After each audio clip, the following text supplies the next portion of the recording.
Who made this?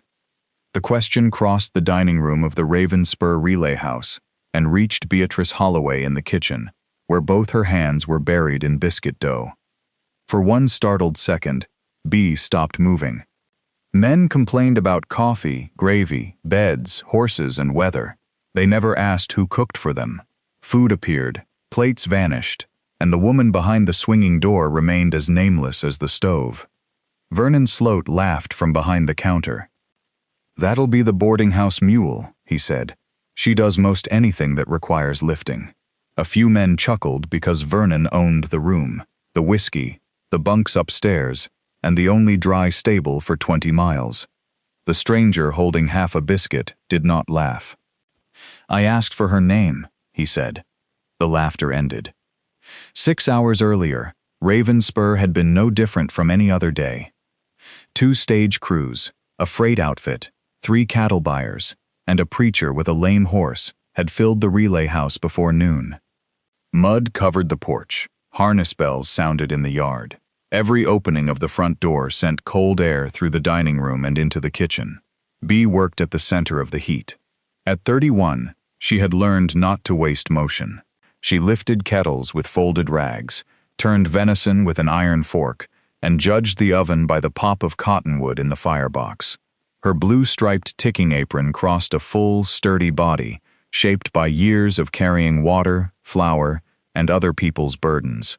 Small white scars marked her forearms.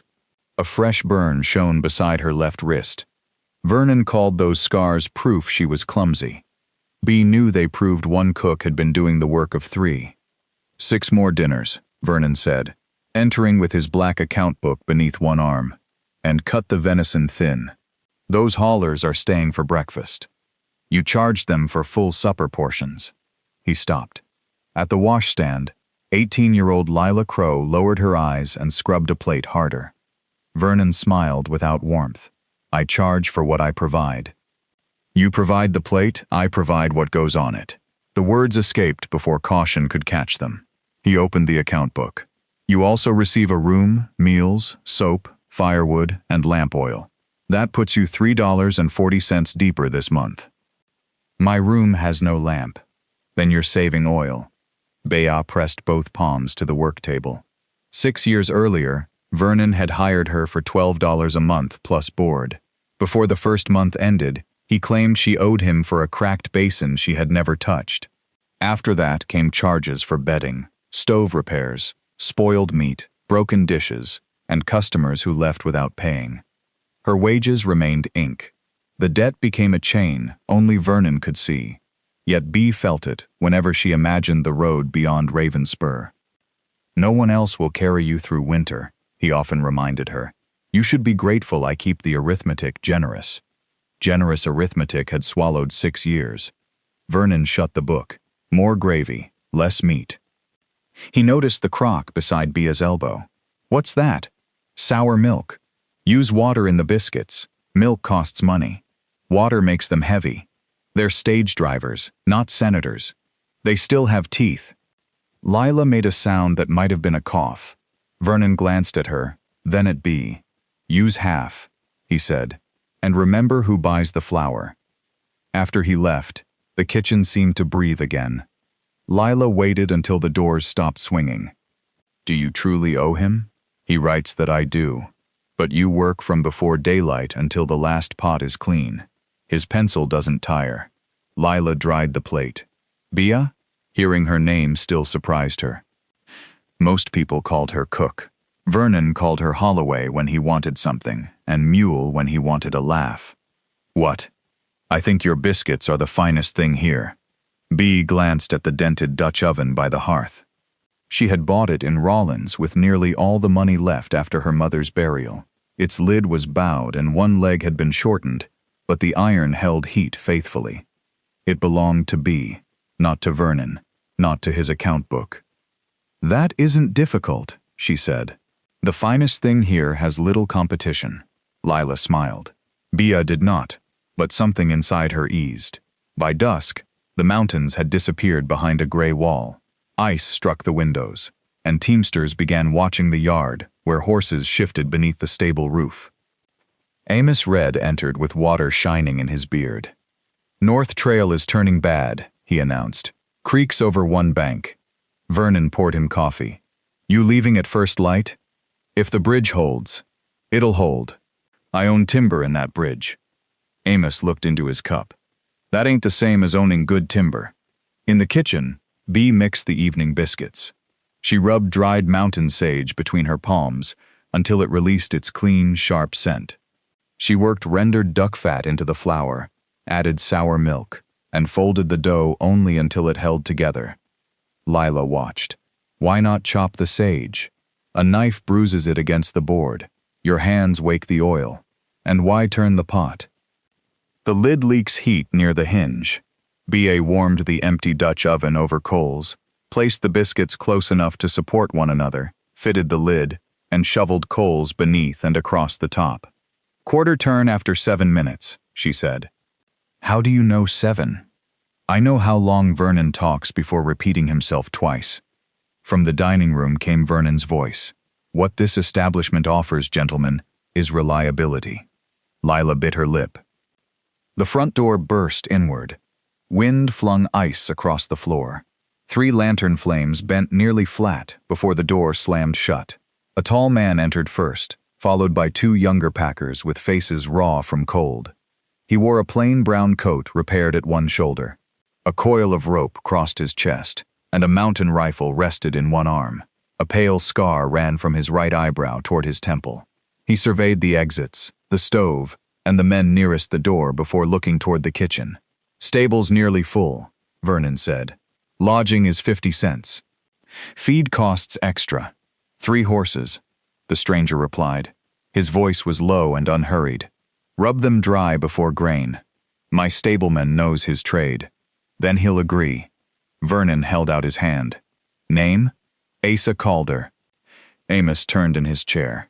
"You the packer who brought medicine through South Pass last February?" "I brought crates. The horses did most of the work." Horses didn't rope themselves across broken shelf. Asa set coins on the counter. "Hot food for 3. Coffee. No whiskey." He chose a table against the wall where he could see both doors. Bea heard pieces of his conversation while serving the room. A washed-out trail, 2 missing pack animals, a line cabin north of the river. When she carried a platter near his table, Vernon caught her elbow. "Not there," he muttered. "They paid silver. All the plates are the same. The chipped ones aren't." He took the platter from her and selected 3 unchipped plates. Bea returned to the kitchen without looking at Asa. Men like him noticed weather, horses, and guns. They did not notice the woman filling their bowls. She ladled venison stew, added stewed apples, and lifted the Dutch oven lid. The biscuits had risen high. Their tops were gold, their edges crisp where duck fat met hot iron. Sage scented the steam. Lila inhaled. Those could make a sinner confess. Then Vernon should eat 6. Bea placed 2 biscuits on each plate. Vernon appeared. "Use 1. They paid for supper. They paid me." Bea held his gaze. For a moment he seemed ready to remove the second biscuit himself. Then Asa looked toward the kitchen doors, and Vernon changed his mind. "Fine, the extra comes off your account." He carried out the plates as though he had made them. Bea turned back to the work table. She did not watch strangers eat. Watching invited disappointment, and the world needed no help providing it. She began preparing dough for morning. Beyond the doors came spoons scraping bowls, Amos asking about the northern road, and Vernon boasting that Ravenspur served the best meals between Rollins and the mountains. Then the dining room grew strangely quiet. The stove ticked. Ice struck the windows. Someone coughed. Bea looked through the gap. Asa Calder held a biscuit near his mouth. 1 bite was missing. He turned the rest in his fingers, studying its browned bottom and layered center. Then he smelled it. Bea's stomach tightened. Perhaps the sage was bitter. Perhaps the sour milk had turned too far. Perhaps a coal had fallen when she rotated the pot. Asa took another bite. He chewed slowly, set down his spoon, and looked toward the counter. "Who made this?" Vernon spread his hands. Everything served under my roof comes from my kitchen. That wasn't my question. Several men looked up. The boarding house mule made it, Vernon said. She does most anything that requires lifting. Asa rose. He did not strike the table or reach for his knife. He simply stood to his full height. I asked for her name. Vernon glanced around and discovered no one laughing. Holloway. Beatrice Holloway. Ask Miss Holloway to come out. She's working. So was the person who made this. Guests don't summon my help. Asa picked up the plate. Then I'll thank her in the kitchen. You'll do no such thing. Asa looked at him with the cold patience of a man who had waited out storms and expected lesser obstacles to exhaust themselves. Vernon stepped aside. Bea wiped her hands on her apron as the kitchen door opened. Asa entered alone, carrying the plate. He had left his rifle by the dining room wall. That detail struck her first. A man expecting trouble did not abandon his weapon.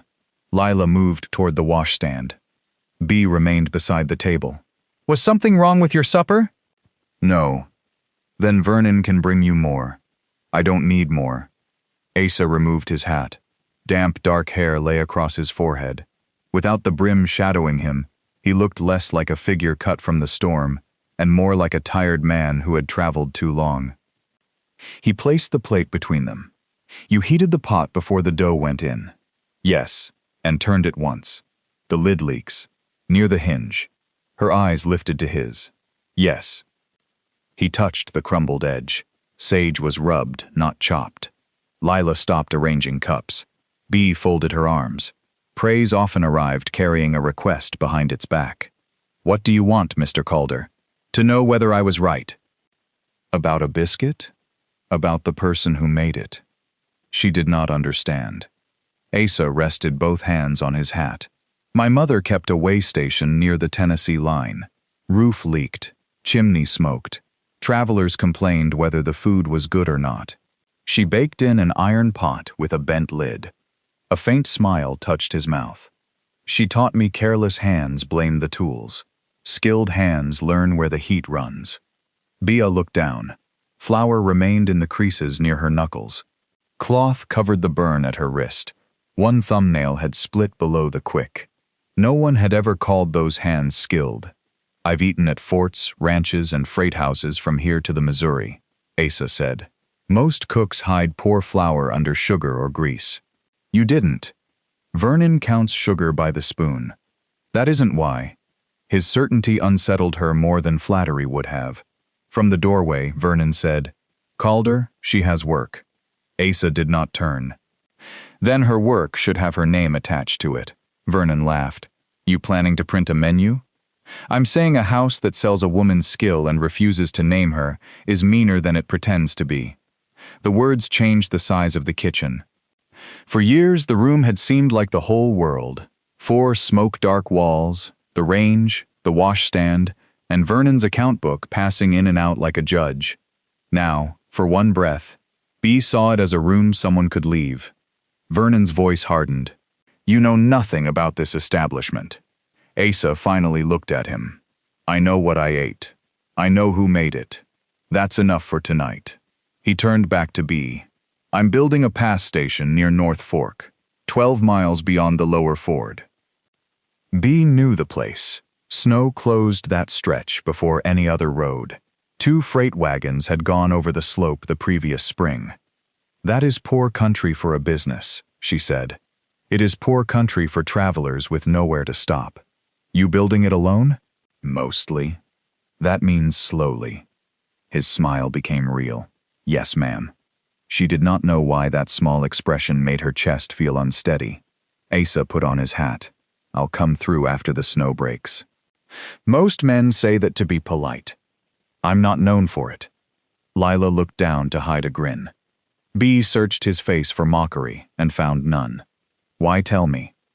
Because when I return, I mean to ask you a business question. Vernon barked a laugh. Her? Asa kept his gaze on Bea. Yes, he said. Her. He pulled on his gloves, nodded once, and returned to the dining room. Conversation resumed slowly, but the room did not return to what it had been. Men glanced toward the kitchen. Amos Red looked at B through the open doorway, then lowered his eyes, as if ashamed he had needed a stranger to remind him she possessed a name. Vernon remained behind. "Don't let a mountain drifter put foolishness in your head," he said quietly. "Men like that talk kindly when they want feeding. He paid for his supper. He'll forget you before he reaches the ford." Perhaps he would. That should have made Asa's words easy to dismiss. Instead, after the last plates were cleared, B washed the Dutch oven with coarse salt, dried it over low heat, and rubbed a thin layer of fat into the iron. The bowed lid shone beneath her cloth. She held her hands above it. They were broad hands, scarred hands. Hands Vernon had valued at less than room rent and lamp oil she never used. But they were also hands that understood heat. Hands that could make something rise in a hard place. Outside, Asa Calder led his horses into a storm that had buried the road. Inside, for the first time in years, Beatrice Holloway wondered whether Ravenspur was a debt she owed, or only a door she had never tried to open. The first deep snow came 3 nights later, sealing Ravenspur behind drifts that reached the lower window panes. For 2 days, no stage arrived. On the third, the northbound coach limped in with 1 wheel wrapped in chain and 6 passengers packed beneath buffalo robes. After that, came freight teams delayed by ice, riders with frost stiffening their beards, and families who had misjudged the distance between shelter and dark. The relay house filled beyond its beds. Vernon charged travelers to sleep on the dining room floor, charged again for blankets, and added a storm premium to every bowl B served. He counted the coins twice each night. In the morning, he told her the house was losing money. "Flour went up," he said. "The flour wagon hasn't come since October, which makes what I have more valuable." He stood beside the pantry door while B inspected the last open sack. The meal near the bottom had clumped into damp gray knots. A sour cellar smell rose when she broke one apart. "This has molded. It has darkened. It's spoiled." Vernon took the lump from her hand, crushed it between his fingers, and let the crumbs fall back into the sack. "Sift it. I won't feed that to anyone. You fed stage drivers yesterday. From the sound sack. Then mix the two." B tied the spoiled sack shut. Vernon watched her hands. "You've become particular. I've always been particular. No, you used to remember your situation." The kitchen seemed colder despite the fire. Lila stood at the wash basin with her sleeves rolled above red, chapped wrists. Her eyes remained on the water, but B saw her shoulders tighten. Vernon leaned closer. "A stranger praises one supper, and now you think yourself a lady chef." "No. Good. I think spoiled flour is spoiled flour." His face changed. Before Asa Calder had entered Ravenspur, B would have lowered her eyes after saying so much. She would have apologized without knowing which words required apology. Now she held Vernon's gaze and heard Asa's voice as clearly as if he stood beside the range. "Skilled hands learn where the heat runs." Vernon reached for the pantry key on his belt. "You will use that sack or pay for it. I didn't spoil it. You were responsible for the pantry. You keep the key." "I own the pantry." "Then perhaps you spoiled it." Lila dropped a spoon. It struck the wash basin with a sharp clang. Vernon's cheeks darkened. He removed his account book from beneath his coat and wrote something slowly. "What did you put down?" Bea asked. "Loss of winter flour, $2. That sack was never worth $2. It is now."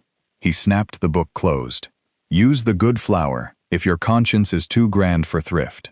When it is gone, you can explain to hungry men why your pride left them with nothing." He walked out carrying the pantry key. Bea stared at the shut door. Her knees had begun to tremble, not from fear of what he might do, but from the shock of what she had done. She had contradicted him. Nothing in the room had broken. The roof still stood. The floor had not opened beneath her feet. Lila retrieved the spoon. "He'll make you pay for saying that. He was going to make me pay either way."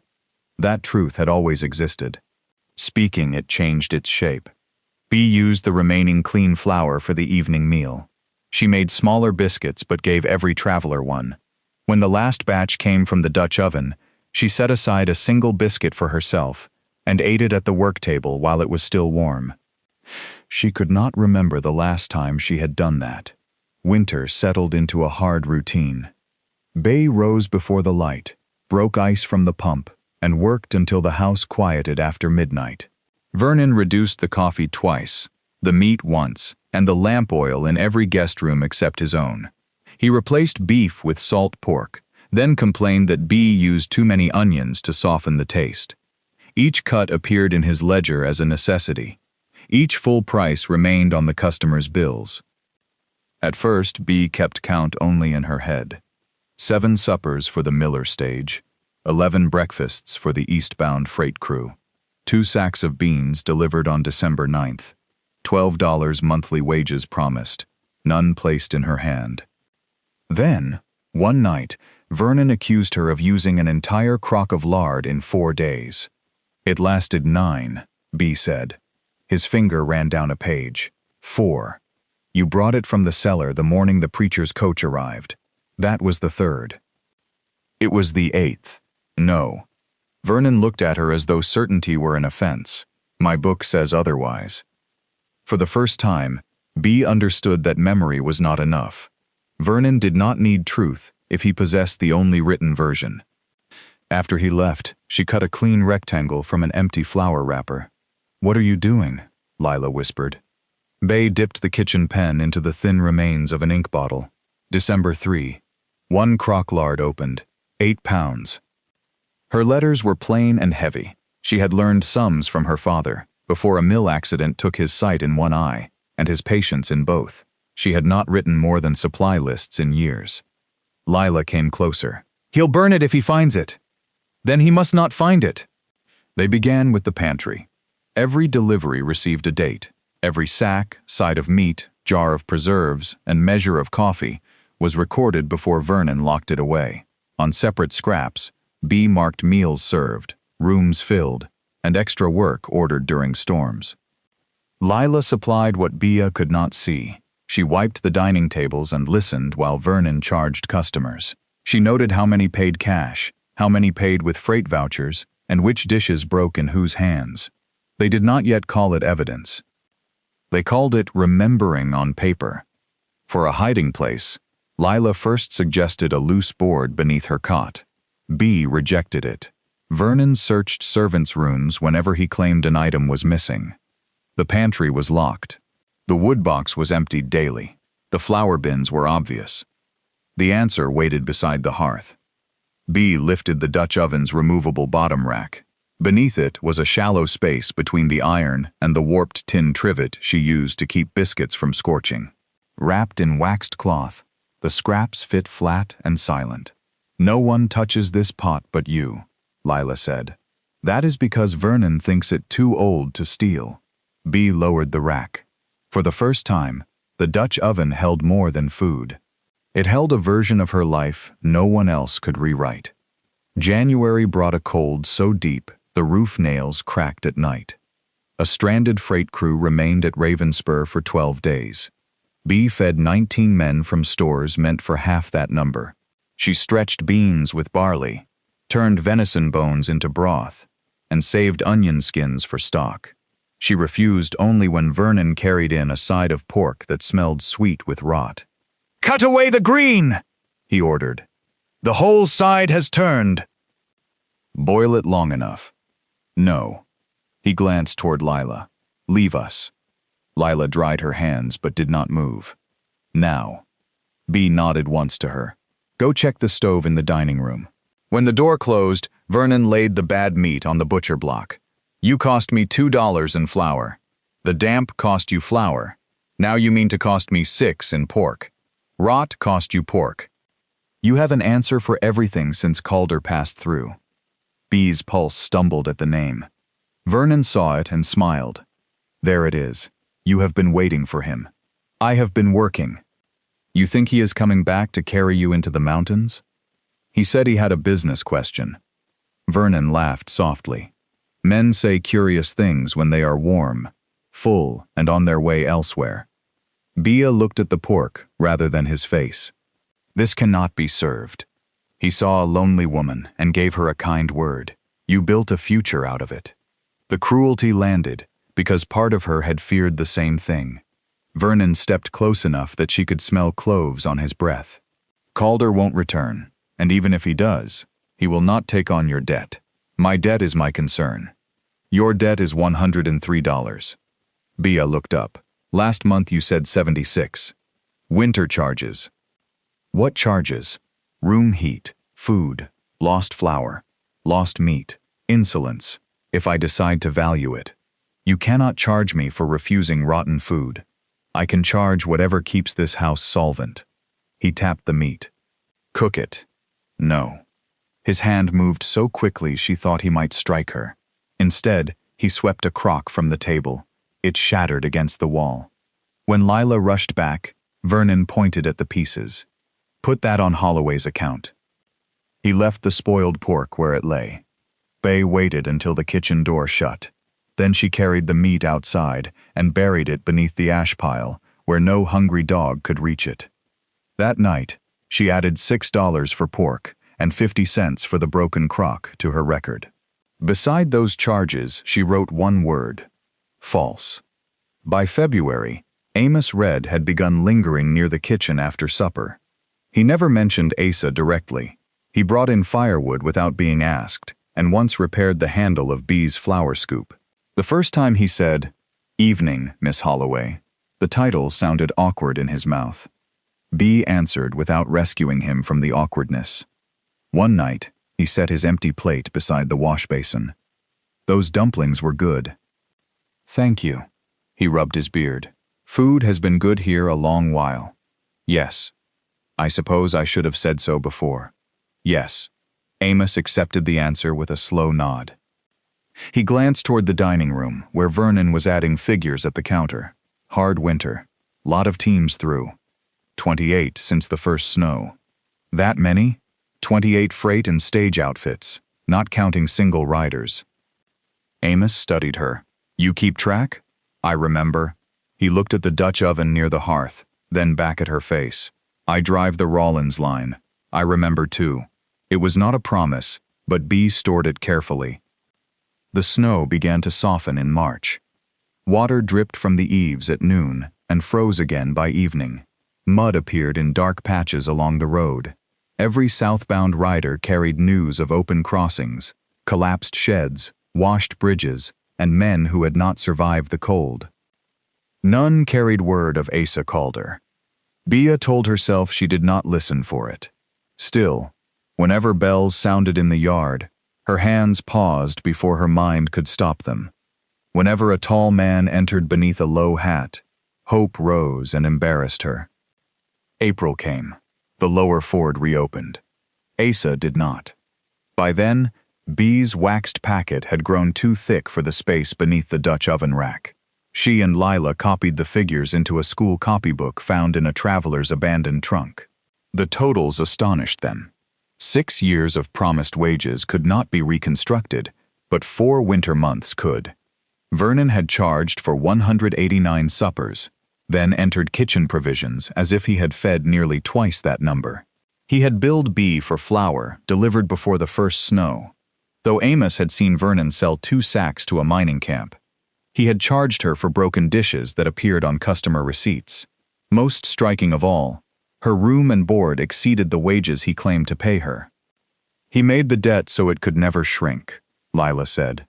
Bea ran a finger down the column. I knew that. Knowing is different when the numbers stand still. Outside, wagon wheels sucked through spring mud. A rider called for coffee. Life at Ravenspur continued as if a page of figures had not just proved that 6 years of obedience had been purchased with a lie. What will you do? Lila asked. Bea closed the book. Asked to see his ledger. Lila went pale. Today? If I wait for courage, I may wait another 6 years. Vernon sat behind the counter after the supper rush, polishing his spectacles with a handkerchief. His account book lay near his elbow. Bea stepped out of the kitchen. Conversation thinned. She rarely entered the dining room unless carrying food. Vernon put on his spectacles. What is it? I want to see my account. He smiled. You know what you owe. I know what you say I owe. A card player at the nearest table lowered his hand. Vernon's smile remained, but his fingers closed over the ledger. This is private business. It concerns my wages. It concerns my house. Then show me the page with my name. The room became quiet enough for Bea to hear rain tapping the porch roof. Vernon stood, back to the kitchen. No. The word was neither loud nor trembling. That seemed to anger him more. He leaned across the counter. You have mistaken tolerance for permission. I fed you when no respectable house would have taken you in. I gave you shelter. I kept creditors from the door. I had no creditors when I came here. You do now. Because you made them. A chair scraped behind her. Amos had risen, though he did not move closer. Vernon noticed him. He also noticed the stage drivers, cattle buyers, and 2 families watching from their tables. His expression smoothed. Very well, he said. You want formality? You shall have it. He carried the ledger into his office and locked the door behind him. For 3 days, he said nothing. That silence troubled Bea more than shouting would have. On the 4th morning, he dismissed Lila from the kitchen and placed a sheet of paper on the work table. The writing was neat. Not Vernon's. He had paid someone in town to prepare it. Bea read the first line. I, Beatrice Holloway, acknowledge a lawful debt to Vernon Sloat in the amount of $117.60. Below it, the paper committed her labor to Ravenspur until the debt, room, meals, interest, and future charges were satisfied. There was no ending date. Vernon set a pen beside the page. This protects us both, he said. It protects you. It confirms what you already owe. It makes your lie mine. His eyes hardened. Sign it. Bea looked at the pen, the paper, and the blank line waiting to turn 6 stolen years into something the law might honor. Then she drew her hands back from the table. No, she said. Vernon closed the kitchen door and turned the key in the lock. You will, he replied. Before Bea could answer, the sound of many horses rolled into the yard beyond the locked kitchen door. Harness rings chimed over the mud. Men called outside. Then the front door opened, and a voice Bea had spent months trying not to remember crossed the dining room. I'm looking for Beatrice Holloway. Vernon's hand tightened around the key. She's occupied, he called. Lila answered before he could say more. He locked her in. The knob turned once from the other side. Open the door, Sloat, Asa said. This is my property. The door is. Miss Holloway is not. Bea looked at the unsigned debt paper. Fear still lived in her, but it no longer owned all the room. Open it, she said. Vernon stared at her. She raised her voice. Open the door. Someone in the dining room asked why a cook needed locking in. Another man muttered that Vernon ought to let her out. Public curiosity accomplished what decency had not. Vernon turned the key. Asa stood beyond the door, rain darkening his coat. His beard was shorter, and weariness showed beneath his eyes. Behind him, a packer carried a flour sack, while another held a small barrel. Asa looked first at Bea, then at the paper and pen. I said I would return. You are late. I am. No excuse. No smile meant to soften the truth. Something inside her loosened. He placed a glass jar on the work table. Honey glowed amber in the gray light. From hives above the lower canyon, the sack is winter wheat from a mill near Lander. You carried flour all this way? The pass station needs flour. Vernon laughed. Then take it there. I mean to. Asa removed a folded document from inside his coat. I also brought the business question. Bea did not touch it. Vernon's paper lay beside Asa's, one demanding her future, and the other still unknown. What delayed you? She asked. An avalanche took the first stable roof. The bridge lost 2 supports. Leaving sooner would have meant abandoning men under timber. He gave her facts, not a performance of regret. Is North Fork finished? Enough to open, 6 bunks, spring water, a roof that holds. The kitchen chimney draws clean now. Now? I smoked myself out twice. Lila hid a smile. Asa unfolded the document. I can guide freight, tend stock, and keep men alive on a trail. I cannot run a kitchen, judge provisions, or make travelers return, because supper was worth remembering. Vernon stepped closer. Miss Holloway works here. Asa kept his eyes on Bea. I am offering half the meal profits. You choose suppliers, set prices, hire help, and control the kitchen accounts. Lodging income remains mine until the building debt is paid. After that, we reconsider the division. Bea read the heading. Beatrice Holloway and Asa Calder, operating partners. Her name stood beside his. You had this written before you knew my answer. I wanted you to see the question was honest. And if I refuse, I take the flower north and trouble you no further. He wanted her to come but would not turn that desire into another chain. Why me? Because you know the difference between thrift and theft. Because you refused to serve bad food when no one would have blamed you for giving up. Because I would rather build beside one person I respect than hire three I do not. Bea read the 2 empty signature lines. For 6 years, Vernon had used numbers to prove she could not survive without Ravenspur. Asa's figures assumed her labor possessed value. Neither document could choose for her. I inspect the kitchen before I sign. You should. I set food prices. Yes. I choose what is purchased. Yes. If the accounts are not open to both of us, I leave. Agreed. Bea looked at Lila. I will need someone who knows figures and is not afraid of dishwater. Lila's mouth opened. Asa glanced at her. Can you keep a ledger? She can, Bea said. Then she can name her wage. Vernon struck the table with his palm. The honey jar trembled. This has gone far enough. He seized the unsigned acknowledgement and held it up. Holloway owes this house $117.60. She has eaten under my roof for 6 years and has not paid what she costs. I signed nothing, Bea said. A debt does not require your permission to exist. You needed my permission badly enough to lock the door. A murmur moved through the dining room. Vernon stepped into the doorway, making certain every customer could see him. This woman is attempting to flee a lawful obligation. Any man who helps her will answer for it. Asa's expression remained still. Can you prove the debt? Vernon lifted his black ledger. Every charge is recorded. Bea looked at the book that had ruled her life, only because it had been the sole written account in the room.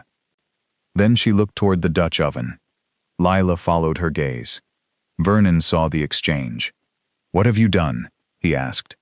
Bea turned toward the hearth. I kept my own account, she said. She lifted the Dutch oven from the hearth and reached beneath its removable rack. The waxed packet came free. Lila brought the copybook, and Bea laid both beside Vernon's ledger. December 3rd, Bea said. 1 crock of lard opened. You charged me for another 4 days later, though none was delivered. Vernon reached for the book. Asa caught his wrist. Let her finish. Bea read the totals. Meals served, provisions received, wages never paid. Lila named duplicate charges copied from customer bills. Amos stepped forward. I drove 28 outfits through here, and I saw Sloat sell 2 flour sacks to Copper Draw before Christmas. A cattle buyer lifted his receipt. He charged me for broken plates. Me too, another man said. Vernon pulled against Asa's grip. Servants' notes prove nothing. They prove we remembered, Bea said. She opened his ledger to the page bearing her name. Charges lacked dates. Others exceeded the prices on his supply pages. You did not keep me because I owed you, she said. You made me owe you because you meant to keep me. You leave, Vernon said, and everything belonging to this house stays. Bea untied the blue-striped apron and placed it on the counter. The apron is yours. She lifted the Dutch oven. This is mine. Asa carried her trunk only after asking. Lila followed with the records and honey jar. Crossing the dining room, Amos removed his hat. Good road to you, Miss Holloway. Others repeated her name, not cook, not mule, until it followed her through the open door. North Fork Pass Station stood rough against the mountains, with 6 bunks and a sound roof. Bea inspected the pantry and pump, then made Asa replace a warped work table before she signed. She changed the contract. Lila would earn wages. Both partners would see every account. The sign would carry both names. Asa read the additions. Anything else? Never buy damp flour because it is cheap. Agreed. By midsummer, freight crews chose North Fork for cared-for horses and hot suppers. Bea controlled provisions. Lila kept an honest ledger. Asa asked before changing prices, and listened when Bea answered. Affection grew quietly, in coffee left near her elbow, the crispest biscuits saved for him, and evenings when silence no longer felt empty. A year after Asa first entered Ravenspur, a new driver broke open a sage biscuit. "Who made this?" Asa pointed above the doorway. Holloway and Calder. Meals, beds, safe passage. "The owner," he said. "You can thank her yourself." Bea heard him from the kitchen. Once, she would have stayed behind the door. This time, she stepped into the dining room. The driver stood. "Miss Holloway, that may be the finest biscuit I ever ate." Bea accepted the words. "Thank you," she said. "There are more in the oven." That night, after Lila closed the ledger, Asa sat across from Bea at the kitchen table. "May I keep doing this?" he asked. "Running the station? Sitting at your table when the day is done." Bea placed the final biscuit between them and broke it in half. "Yes," she said, "but the books stay open. Always." Outside, snow covered the pass. Inside, Beatrice Holloway sat beneath a roof bearing her name, beside a man who had recognized her skill and waited for her to choose her own life. She belonged because she had helped build the place.